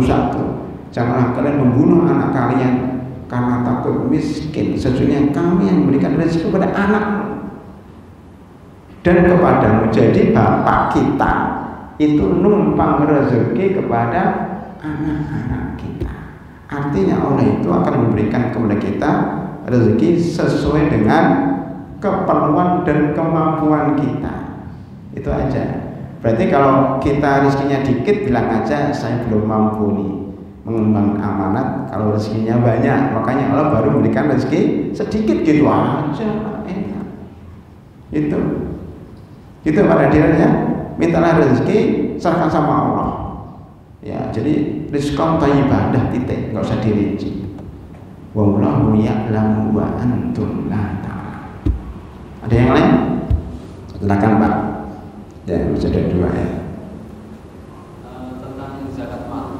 Ya. Perhitungannya itu setahunnya itu ditentukan bulan tertentu atau startnya itu harus Ramadan atau pembeliannya Ramadan atau bulan tertentu? Tidak Pak. Jadi setahun itu tergantung kapan dia punya uang. Punya uang sampai nisab. Maksudnya gini, dulu kita pelajari, kita sampaikan beberapa hari yang lalu bahwa nisabnya itu zaman dahulu itu 4,42.500.000 kalau 1 gramnya 1 gram plus 500. Kalau sekarang 1 gram 1 juta, saya nggak tahu sekarang turun lagi nggak, mas saya nggak tahu. Tapi terakhir saya dengar 1 jutaan.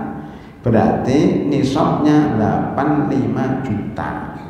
Ketika bapak punya 85 juta, itulah mulai dihitung berjalan. Startnya itu dari ketika bapak punya 85 juta mulai berjalan setahun. Makanya sekarang gini, sekarang tanggal berapa? 29 Ramadan. Ini hari ini 29 Ramadan, sudahlah tentu. Maka status zakat mulai berlaku. Janganlah engkau menjadi ragu untuk membayar uang zakat ya, dengan yakin. Nah, ketika hari ini 29 Ramadan punya 800, cuma punya 85 juta, maka itu berjalan setahun. Tahun depan 29 Ramadan masih punya 85 juta enggak? Kalau masih berarti kena zakat 2,5%. Kalau berkurang tahun depannya di bawah nisab berarti enggak kena zakat. Begitu aja Pak. Jadi mulainya ketika dia uangnya sampai nisab. Dan enggak boleh milih sebenarnya, kecuali kalau zakat perniagaan. Kapan mulai bisnis? Namanya bulan Syawal ini dia berniat jualan baju. Ya, dan bajunya itu udah sampai nisab, maka mulai dia berdagang itu sampai tahun depan dihitung zakatnya. Jadi bukan Ramadan, Syawal, karena dia mulai dagangnya Syawal. Dan begitu seterusnya. Punya emas, ibu-ibu punya emas. Kalau saya itu diceritakan, ada teman, Ustaz, saya punya teman, punya uang, punya emas batangan 50 kg. Itu nggak benar. Benar itu, saya lihat sendiri dibuka kami dalam karung. Ini 50 gram, 50 kg batangan. Jadi Anda bawa itu nggak kuat. Kayak beras 50 kg. Itu kan berat banget ya. Apalagi emas batangan berapa miliar ya. Nah, ketika kita punya emas seberat 85 gram, maka disitulah mulai kena zakat emas dan perak sampai tahun depan. Itu namanya nisab dan haulanil haul. Saya kira itu Pak ya. Ada lagi Pak? Uang di tabungan itu penggunaannya kan sebagian besar untuk bisnis, kan fluktuatif itu. Kadang tabung diambil untuk bisnis, nanti balik lagi gitu. Itu cara menghitungnya gimana? Kan ada yang untung, ada yang rugi dan sebagainya. cara ngitungnya apa? Awal Bapak nabung sama bisnis ini kapan? Jumlahnya 85 juta. Tadi 85 gram ya, 85 juta. Awalnya nggak nyampe 85 juta. Kan namanya tabungan kan kita terima gaji itu kan ada sisa, kita tabung juta gitu. Ya, kalau belum sampai 85 juta tabungannya saja belum kena zakat. Tapi kan Bapak punya harta lain, perdagangan ini kan. Lah, omset bukan aset, omset dengan aset beda ya Pak ya. Kalau aset itu barang-barang semuanya termasuk meja, ini aset. Omset itu barang yang dijual. Omsetnya berapa? Ya. Omset itu kena zakat kalau sampai 85 juta. Omset nilai barang dagang itu sampai 8 juta. Kalau sampai 75 juta lumayan, tapi dengan uang tabungan jadi 85 juta berarti tabungannya kena, ininya juga kena karena digabung. Ya, sama yang disaku Bapak berapa? 10 juta juga digabung. Sama yang Bapak simpan di bawah baju itu berapa? Bapak simpan di bawah bantal berapa? Ini semuanya dikumpulkan kok 85 juta. Sejak itulah Bapak terkena zakat walaupun di rekening cuma 10 juta, tapi kena. Kenapa? Karena dikumpulkan dengan harta yang lainnya. Kemudian fluktuatif nggak pernah ngaruh Pak. Fluktuatif itu nggak dihitung sampai tahun depan ternyata naik lagi 100 juta dari sekumpulan harta semuanya, maka terkena zakat tahun depan. Jadi pertengahan ini tidak dihitung. Yang penting tahun depannya. Alam biswakun. Ada yang nanya menarik, nanya begini, dia zakatnya Ramadan, ya. Tapi waktu Ramadan aslinya nggak sampai nisab, tiba-tiba ada uang, ya. Sebelum Ramadan 10 juta atau 20 juta, sehingga digabung dengan uang ini jadi 85 juta. Apakah sebelum Ramadan yang berumur 1 bulan dianggap 1 tahun? Iya. Jadi ngitungnya bukan setiap uang yang masuk kemudian dihitung 1 tahun, bingung lah. Kemudian kalau ini gaji bulan ini, tahun depan lagi, ini bulan Desember, susah. Maka cara mudahnya Anda tiap tahun bayarnya bulan apa? Maka yang masuk bulan-bulan sebelumnya itu dihitung pas akhir. Walaupun baru masuk 1 bulan yang lalu dianggap sudah itu dijadikan satu dengan yang berumur 12 bulan. Jadi umur yang berumur sebulan, berumur 2 bulan, berumur 3 bulan, uang yang masuk ke kita dicampur dengan yang 12 bulan supaya mudah di dalam mengeluarkan zakat. Gitu Pak ya. Ada lagi Pak? Sudah cukup dulu. Ustaz Imam Santoso. Begini, karena pernah baca tulisan itu perbedaan antara amil sama panitia zakat. Katanya itu kalau amil itu diangkat oleh negara, kalau panitia zakat itu di masjid-masjid tertentu saja. Karena ada kasusnya itu ada satu mustahik gitu, dia dapat zakat dari masjid ini gitu, jadi nyampur kita ke pada dasarnya zakat ini kerjaan negara. Zakat mal, zakat fitri ini kerjaan negara. Seperti pajak. Pajak itu kerjaan negara. Kalau negara yang bekerja, insya Allah rapi. Karena masing-masing sudah ada pembagian, tidak ada konflik interest, tidak ada satu orang dapat zakat 5, 6, 7, kecuali kalau pemerintahnya dandul ya. Kalau pemerintahnya nggak jelas, yaitu bansos aja dikorupsi, apalagi uang zakat mungkin dikorupsi. Aslinya negara itulah yang mengatur zakat, bantuan sosial dan yang lain. Kenapa? Supaya merata. Dulu begitu Pak, Rasulullah SAW itu sebagai kepala negara memerintahkan Ibnu Labid ya, atau siapa namanya itu, Ibnu Utbiyah, itu kamu ngambil zakat sono. Kemudian datang, ya Rasulullah, ini uang zakat dan ini hadiah. Kata Rasulullah, enak banget ya, ini zakat, ini hadiah. Beliau langsung ceramah, wahai umat Islam, ada orang yang saya angkat jadi amil zakat. Jadi amil zakat diangkat oleh pemimpin, tetapi dia datang mengatakan ini uang zakat, ini hadiah. Coba kalau dia bukan amil yang diangkat oleh negara, tidak pakai seragam, tidak ada SK resmi, apakah orang akan memberikan hadiah? Kan enggak. Berarti hadiah itu karena dia diangkat oleh negara. Maksudnya jangan sampai kalau ada orang beli hadiah dimakan sendiri kembalikan ke negara. Itu namanya gratifikasi dalam undang-undang KPK. Gaji pegawai, hadiah pegawai. Pegawai itu nggak boleh terima hadiah. PNS, ASN itu nggak boleh terima hadiah, kan udah digaji oleh negara. Makanya orang yang ngambil zakat itu kalau diberi uang transport oleh muzaki nggak boleh. Kan ada sekarang nih mahasiswa bukan di sini ya, di luar ya, itu ngambil zakat dari orang kaya. Mas sekolah di mana? Sekolah di Al-Islam umpama saja ya.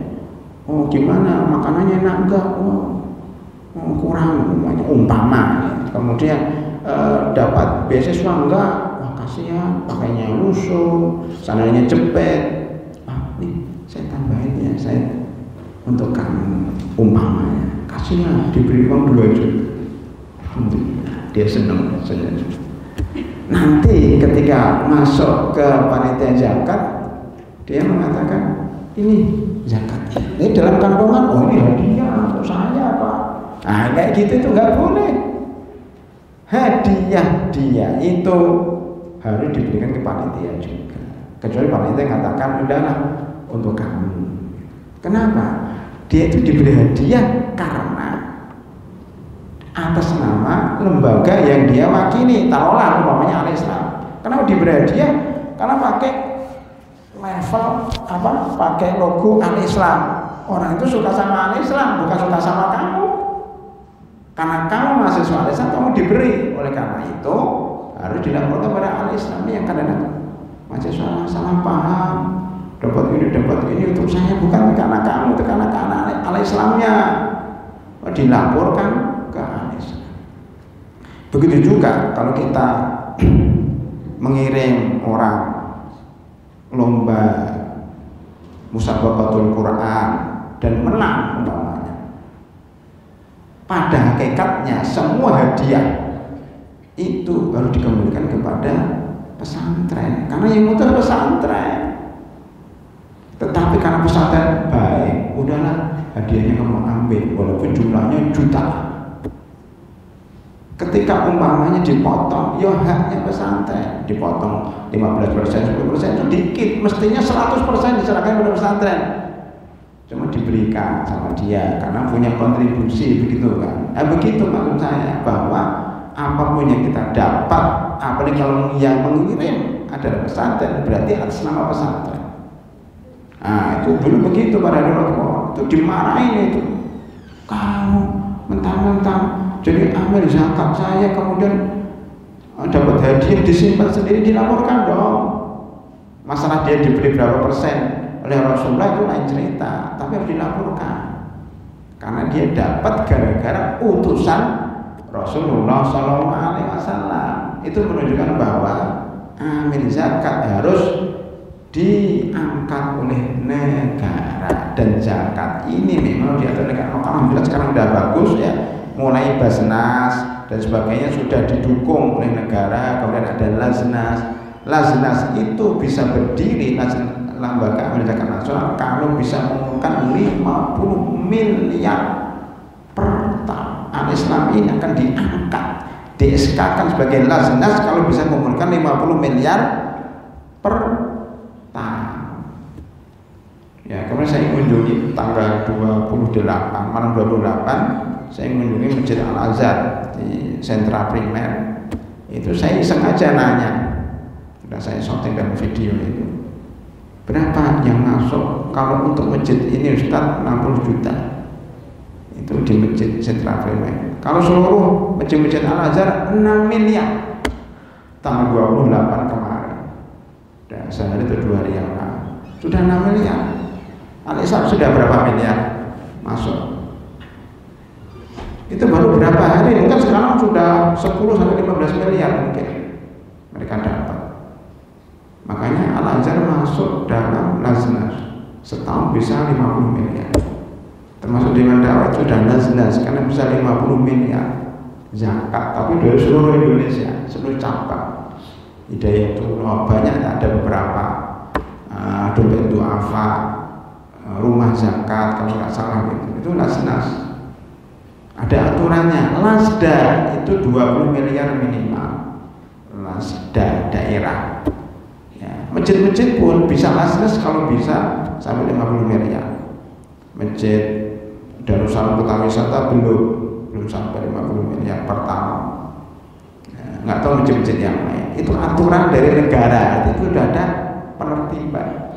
Makanya zakat di Al-Islam ini nanti rujuknya ke Lasda daerah Bekasi mana begitu. Itu aturannya begitu. Makanya amil zakat yang benar itu yang diangkat ada SK dari pemerintah. Adapun itu akan teratur, insya Allah nggak ada orang yang dapat zakat lebih dari satu tempat. Adapun sekarang karena negara belum maksimal, makanya swasta yayasan memberikan zakat sendiri-sendiri karena negaranya nggak jalan. Negaranya ngurusin pajak nggak kelar-kelar kan. Dulu ada yang koruptor itu siapa, ngambil uang pajak, ngemplang pajak sampai punya rumah mewah, padahal dia pegawai bawahan punya rumah mewah udah di penjara ya. Karena apa? Ngemplang pajak. Itu yang baru ketahuan, yang tidak ketahuan lebih banyak lagi. Jadi belum maksimal kita ini, apalagi uang zakat kan. Karena pemerintah belum mampu, sehingga lembaga-lembaga swasta mendirikan mendirikan kayak Al-Islam ya, punya terima uang zakat ya. Itu dibolehkan karena pemerintah belum sanggup. Oleh karena itu kapan disebut dia amil zakat? Kalau ada SK ini begini, Yayasan Al-Islam meng-SK-kan 1 orang bekerja di sini untuk ngurusi zakat dan digaji bulanan, ini amil zakat.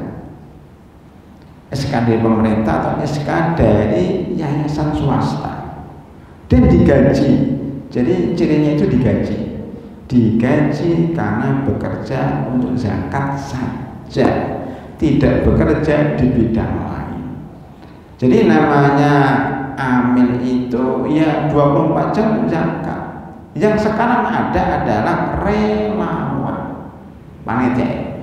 Dia pulang dari kantor ngurusi zakat, pulang dari itikaf ngurusi zakat. Jadi memang ngurusi zakatnya cuma di sela-sela waktu saja. Itu bukan amil, tapi relawan. Boleh disebut panitia. Dia nggak pernah dapat zakat, kecuali dia miskin. Dapat zakat bukan karena panitia zakat, dapat zakat karena miskinnya. Itu aslinya seperti itu. Walaupun kemudian ya kayaknya diperluas, saya ambil zakat, padahal bukan ambil zakat, relawan saja. Ya sudahlah, karena masyarakat dan negara juga belum maksimal dalam ngurusin zakat, maka sekarang jalan sendiri-sendiri. Ya kita maklumin aja. Tapi teorinya seperti itu.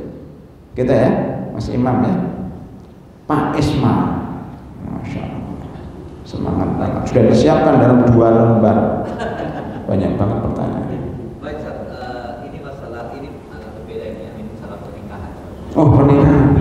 Biar agak semangat. Jadi sudah selesai itikafnya, sudah selesai zakatnya, sudah selesai doanya, sekarang nikah. Ya, nggak apa-apa, semuanya ibadah. Ini ada beberapa pengalaman kasus yang kita tangani. Pertama ini masalah ini dulu orang yang menikah di atas kebohongan. Apakah sah pernikahannya? Contoh banyak sekali kasus yang masuk ke saya itu yang misalnya proses untuk bercerai karena mereka ketika menikah tuh suaminya tidak jujur. Ya, salah satunya belum mengaku tidak menikah. Oh, dia sudah nikah tapi ngaku perjaka. Oh. Yang termasuk kemarin di Polres ini Bekasi, saya itu ada yang datang lucu juga kasusnya, dia minta melaporkan ke suaminya karena tanya kenapa kamu ini saya ditipu katanya. Penipuannya apa? Suami saya mengaku Perjaka. Kemudian buktinya dia mengaku perjaka apa? Dibilang di media dia bilang statusnya itu single. Tapi oleh pihak kepolisian saya minta advis ke saya juga, saya bilang ini proses kayak gini, tapi ini tidak masuk ke mulut kita, jadinya menjadi video nggak ini bisa bagi kan soalnya cara-cara ini aja nih ketika tidak perempuan dari perempuannya kan menikmati juga sudah ada setahun udah hamil segala. Nah itu yang banyak terjadi. Itu yang pertama. Terus yang kedua, Satu dulu Pak, tadi kan jawabannya pertanyaan akan dijawab satu persatu. Ya, jika Anda bertanya malu, maka tidak akan dapat ilmu. Gitu. Baik, satu persatu Pak ya.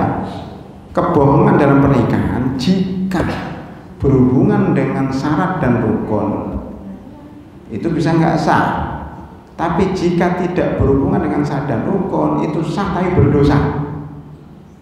Dan seperti jual beli itu yang haram ada 8. Ya, yang 4 itu berhubungan dengan rukun dan syarat. Yang 4 lagi faktor eksternal. Salah satunya bohong, monopoli, jual beli di masjid dan sebagainya yang berhubungan dengan ibadah. Itu enggak mempengaruhi keabsahan akad, tapi dia berdosa.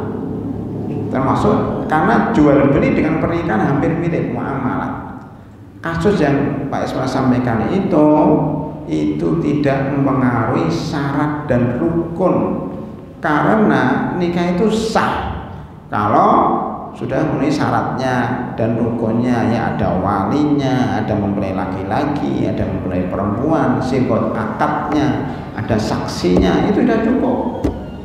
Berbohong itu lain cerita.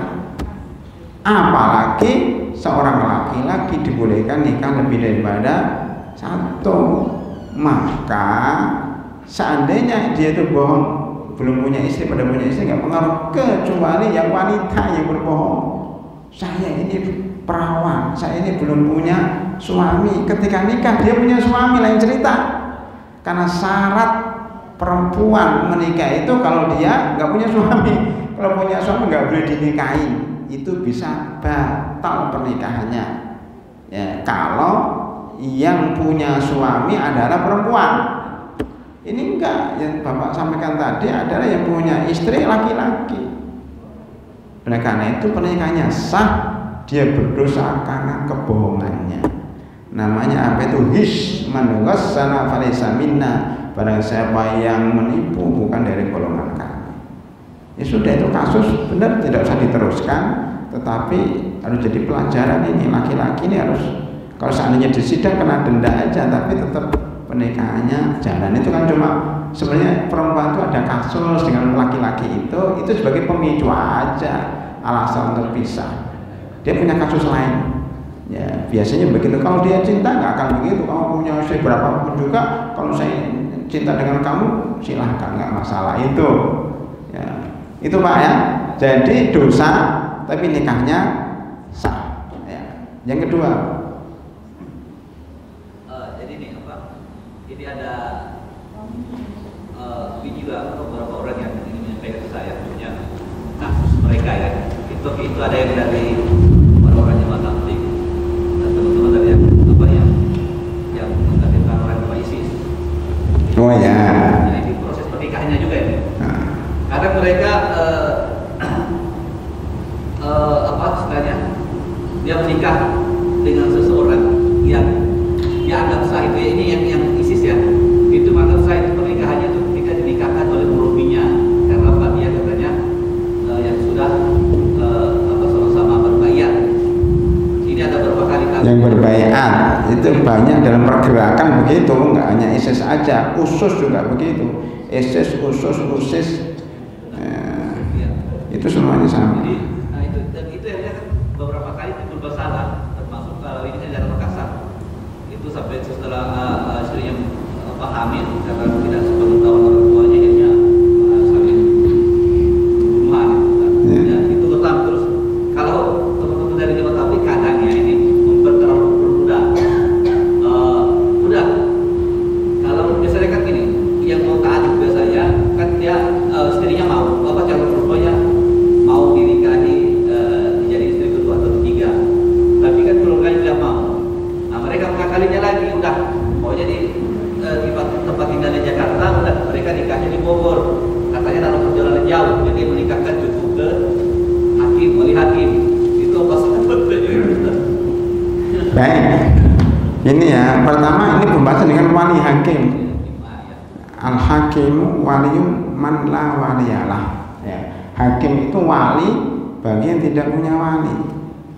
Maksudnya asal pernikahan itu ada wali. Wali itu siapa? Bapaknya, kakeknya, kakaknya, pamannya, yang dari pihak laki-laki. Makanya dari pihak laki kalau anak perempuan ya punya bapak, nasab bapaknya bukan dari ibunya.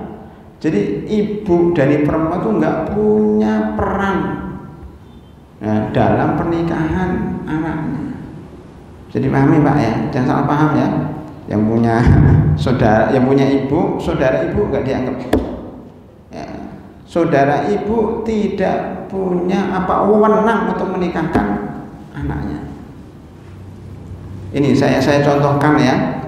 Saya dengan Ustaz Muyasir namanya ya, kan adik kakak ya, dia punya anak perempuan namanya. Maka seandainya tidak punya wali, bapaknya undur atau apa, maka berada saudara-saudara bapaknya, bukan saudara dari ibunya, begitu. Jadi yang punya saudara laki-laki berarti Anda adalah wali daripada keponakan perempuan. Ya. Tapi kalau perempuan punya saudara perempuan, kan keponakan juga ini nggak berhak dia. Ya, makanya kita punya saudara, saya punya adik perempuan. Ya, dia punya anaknya udah laki-laki. Kalau anaknya perempuan, saya nggak berhak. Yang berhak adalah saudara suami dia. Begitulah warisan. Itu aturan dalam Islam ya, nggak boleh dikritik ini. Ini karena Islam begitu. Nanti ada orang liberal, wah itu enak banget laki-laki. Nggak memang begitu jalurnya. Jadi wali nikah itu dari jalur nasab bapak dan saudara-saudaranya, pamannya, kakeknya, dan dari jalur anak bapaknya jika dia punya anak, jadi kakaknya. Ya. Nah begitu Pak, itu asli wali. Dan wali itu tidak mesti menikahkan, saya nikahkan enggak. Wali itu wewenangnya mengizinkan. Itu wewenangnya. Boleh dia mengizinkan dan menikahkan langsung, boleh dia itu hanya mengizinkan dia menikahkan ustaz. Saya kan ada juga menikahkan orang, saya nikahkan kamu, saya sebagai wali, saya sebagai wakil dari walinya, dari bapaknya, dari kakaknya. Saya bukan wali, cuma pelaksana. Nah, itu ustaz. Nah, ada pun yang dilakukan dalam beberapa jamaah pergerakan, namanya ISIS, USUS atau ISUS ya, sama aja ya, dan pergerakan yang lainnya lah terserah lah namanya apalah ya, tadi ada Jamaah Tabligh, ada HTI, ada apalah semuanya lah ya, itu hampir ya hampir enggak semuanya, hampir mirip-mirip kayak gitu. Murabi, udah ini kakak murabi, katanya wali hakim itu salah kaprah. Bahkan saya dengar orang tuanya pun nggak dilibatkan sama sekali, ini salah fatal. Ya, harus orang tuanya dilibatkan, minimal mengizinkan. Telepon, Bu, saya mau nikah. Oh silakan, siapa walinya murabi saya? Siapa yang menikahkan murabi saya? Bapak izinkan saja. Akhirnya diberi surat, pakai surat atau apa ya, bukti bahwa mengizinkan. Pakai apa juga bisa, saya mengizinkan Anda untuk menikahkan anak saya dengan fulan, sama-sama teman likoknya. Ini murabinya. Jadi murabinya itu menikahkan binaannya seizin orang tua, itu yang benar. Tapi ada beberapa kasus yang orang tuanya nggak setuju, nggak dilibatkan, ini bisa batal pernikahan. Karena wali hakim itu bukan ustadz, bukan murabi. Wali hakim itu adalah pemerintah yang berkuasa. Dalam ini adalah KUA. Itu wali hakim yang tidak punya wali. Maka tadi kasus ISIS dan kasus sama tabligh ya tadi ya. Yang ISIS tadi karena dinikahkan oleh murabinya.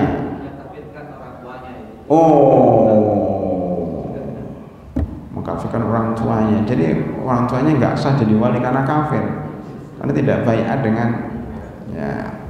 Nah itu masalahnya. Udah selesai lah kalau sudah mengkafirkan orang tuanya, sudah nggak bisa kita berdebat lah, udah angkat tangan. Nanti semuanya dikafirkan kecuali jamaah dia, kan parah ya. Ada punya kasus kedua, karena nggak diizinkan orang tua, akhirnya safar ke tempat lain dan dinikahkan wali hakim. Siapa Pak wali hakim di situ? Bukan wali hakim. Wali hakim itu KUA setempat. Kalau KUA setempat, saya bertanya lagi, apakah mungkin KUA di luar kota mengizinkan orang nikah tanpa izin orang tuanya? Saya kira nggak mungkin, kecuali ya di lobi-lobi. Itu lain cerita.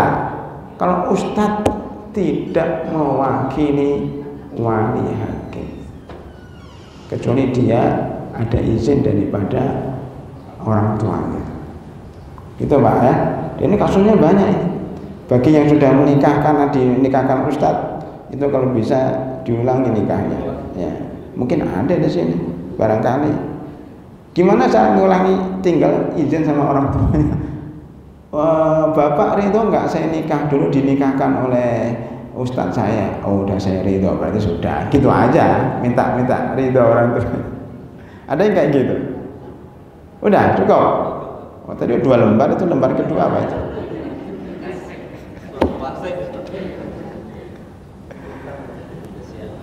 Udah cukup ya? Ada satu lagi nggak? Tadi ada yang angkat tangan siapa? Ustaz Jamroni? Enggak? Enggak, bukan ya? Wah sekali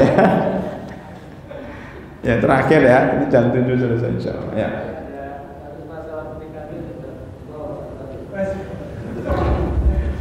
Dia tidak punya istri, kemudian nikah lagi, tapi dari istri yang pertama tahu gimana soal Oh nggak apa-apa, nggak apa-apa. Nggak ada syarat dalam syariat Islam harus izin, nggak ada. Izin lebih baik, bukan izin yang memberitahu. Kalau izin nggak diizinkan. Ini ya resiko ditanggung sendiri lah, kan gitu aja. Yang ngambil resiko ya ambil sendiri, gitu aja. Hidup kan begitu. Kalau Anda ngambil keputusan berarti ya harus ngambil resiko. Yang tidak mau resiko ya nggak usah. Itu aja. Selesai. Iya, ini kata Pak Isma dan kata teman-temannya. Mendingan nikah dulu baru minta maaf daripada izin tapi nggak diizinkan. Nikah dulu aja, nanti tinggal minta maaf. Ya pasti tengkar dulu lah. Biasanya yang minta maaf tengkar dulu sehari 2 hari. Gitu ya. Ya kucing-kucingnya resiko. Ada yang karena nggak tahu ya dia datanya cuma siang aja, ke kantor belok dulu, ya kan? Pulang dari kantor belok dulu. Kenapa terlambat? Macet. Kampung sawah itu macet. Macet pada di istri kedua, di istri ketiga. Itu masih mendingan Pak. Kalau pejabat-pejabat itu lebih ngeri, bukan nikah, simpanan. Pak Ismail paling tahu itu. Ya di mana namanya? Di apartemen. Sopir taksi kalau Anda tanya, paham mereka. Sopir taksi itu. Karena nggak mungkin para pejabat itu pakai sopir pribadi, pasti bocorkan ke istrinya. Itu sopir taksi yang cerita itu. Jadi kalau pejabat pulang dari bandara luar kota itu mampir ke apartemen. Ada di mana itu Pak? Banyak di Jakarta itu sampai lupa. Apa itu di Jakarta itu, termasuk di mana? Pasar Kalibata yang dulu kasusnya itu perempuan dibuang dari jendela mati itu kan kasusnya itu simpanan bukan istri, mendingan kalau istri wanita simpanan biasanya mahasiswi Pak atau apa tuh yang ya dia kaya diberi uang udah tapi jadi simpanan. Lah yang menarik yang ini cerita sekali menarik itu dari bandara nggak pakai sopir taksi nggak sopir pribadi pakai taksi kemudian mampir di apartemen 2 jam 3 jam begitu pulang itu istrinya senyum-senyum. Dari mana Mas katanya? Enggak tadi macet dan sebagainya. Dia senyum aja, sama-sama tahu aja. Maksudnya istrinya juga punya suami simpanan. Jadi udah saling tahu. Jadi suaminya berselingkuh, istrinya juga berselingkuh, saling senyum-senyum aja. Itu yang terjadi di luar seperti itu. Bahkan anak-anak ada anekdot ini bulan puasa ini nggak apa-apa nih. Di Jalan Gatot Subroto, Jalan Tamrin ada apa namanya kantor-kantor yang tinggi-tinggi itu. Biasa kalau orang makan siang, ya, makan siang itu maksudnya bukan makan siang ke restoran, makan siang itu bersama sekretarisnya, bersama siapanya. Nah, yuk kita meeting ya, pertemuan, ya, makan siang. Ya, makan siangnya kemana? Nyewa hotel dulu. Jadi pada dua itu makan siang, pulangnya asar ke kantornya lagi, ya sudah berzina lah dengan sekretaris pribadinya dan itu tiap hari. Karena kalau sekretaris ini nggak ada bosnya, ditelepon kantor sampainya, bosmu ada nggak ada, sama saya aja. Begitu tiap hari. Makanya disebut dengan hari selingkuh nasional. Itu dari Senin, Selasa, Rabu, Kamis, Jumat. Itu hari selingkuh nasional di kantor-kantor itu. Hari keluarganya hari Sabtu dan Ahad. Kita lihat tuh orang-orang pada naik mobil sama keluarganya ke puncak kemana, itu hari keluarganya 2 hari. Tapi hari bersama selingkuhannya itu tiap hari ganti-ganti. Enggak semuanya, jangan enggak, itu orang-orang tertentu saja dan itu banyak. Apalagi zaman sekarang yang ketahuan di mass media itu cuma berapa gelintir. Artis-artis itu sudah biasa ya, pejabat-pejabat yang tidak punya agama, yang tidak punya.